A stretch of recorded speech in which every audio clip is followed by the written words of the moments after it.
Morning rush hour. The subway platform hums with life, an orchestra of footsteps, phone notifications, and train brakes squealing against metal. A young woman named Maya stands in line, clutching her grocery bag against her chest.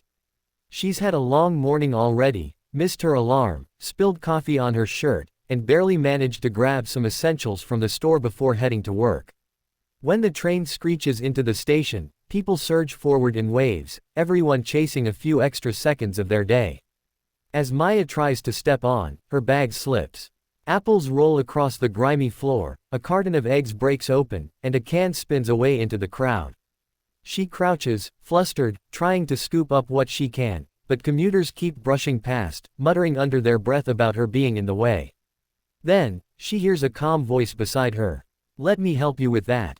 It's an elderly man with silver hair and soft eyes, wearing a worn coat and holding his own shopping bag. Without hesitation, he kneels beside her on the dirty floor, picking up the apples one by one. He moves slowly but carefully, his gnarled hands steady despite the chaos around them. When the train's warning chime sounds, he stands, holding out a small paper bag to replace her torn one. "Use this instead," he says, smiling faintly. Maya barely has time to thank him before the doors start closing. The man holds one open with his arm, urging her inside. "Go on, dear, you've got a day to conquer." She steps in, clutching her bag, and as the train pulls away, she catches a final glimpse of him through the glass. Just another passenger waiting for the next train, already forgotten by the crowd, but not by her. Later that afternoon, across the city, gray clouds gather and release a sudden torrent of rain. Streets turn slick and reflective, umbrellas bloom like dark flowers, and the air fills with the sound of water slapping against pavement. A young delivery driver named Luis pushes his bicycle through the rain, his jacket soaked through, the delivery box empty but his spirit heavier than before. He's been out since morning, weaving through traffic, dodging puddles, missing lunch breaks. Now his bike chain has snapped, and he stands at the curb, watching the rain hammer down, unsure how he'll make it back to the depot. From the corner of his eye, he sees a woman in a sharp gray suit rushing past with a large black umbrella. She looks like the type who doesn't have time to notice people like him, important, focused, phone in hand. But halfway down the block, she slows. Then, to his surprise, she turns around and walks back toward him. "You look like you could use this more than I do," she says, holding the umbrella over both of them. Luis blinks, stunned, water dripping from his eyelashes. "It's okay, I'll be fine," he tries to protest, but she shakes her head.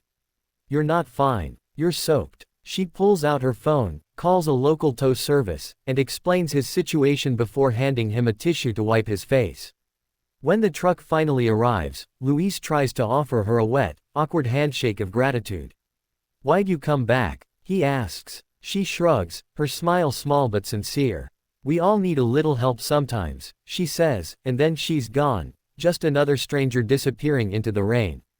As the city dries and dusk approaches, the story shifts to a middle school classroom humming with chatter.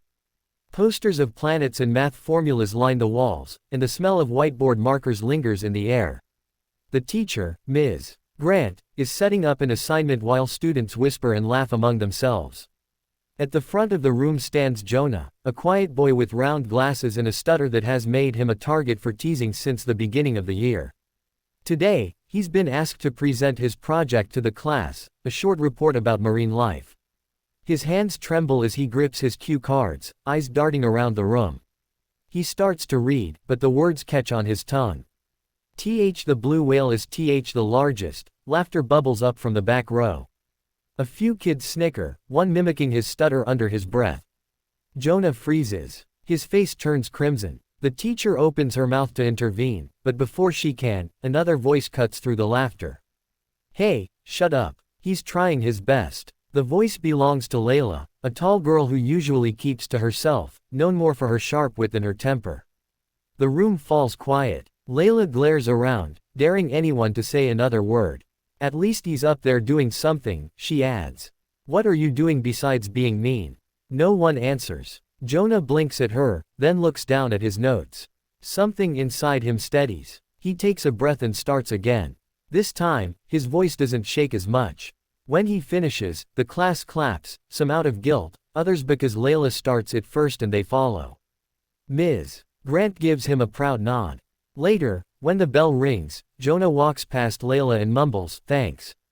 She shrugs, brushing it off, but when he's gone, a small smile tugs at her lips. Sometimes being kind doesn't mean saving someone from disaster. Sometimes it's just standing up when silence feels easier. Night settles over the city, painting the windows with reflections of neon signs and distant headlights. In a small 24-hour diner by the highway, a nurse named Evelyn sits in a corner booth, her scrubs wrinkled and her hair pulled back loosely. She's just finished a 12-hour shift in the emergency room, patients, alarms, constant movement.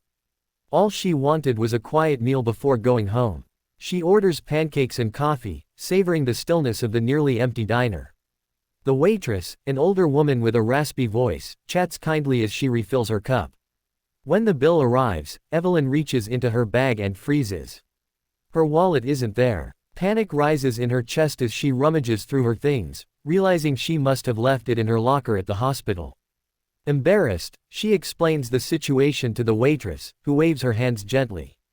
"It's okay, honey. Happens all the time." But before she can figure out how to pay later, the waitress returns with a smile and says, "Don't worry about it. It's been taken care of."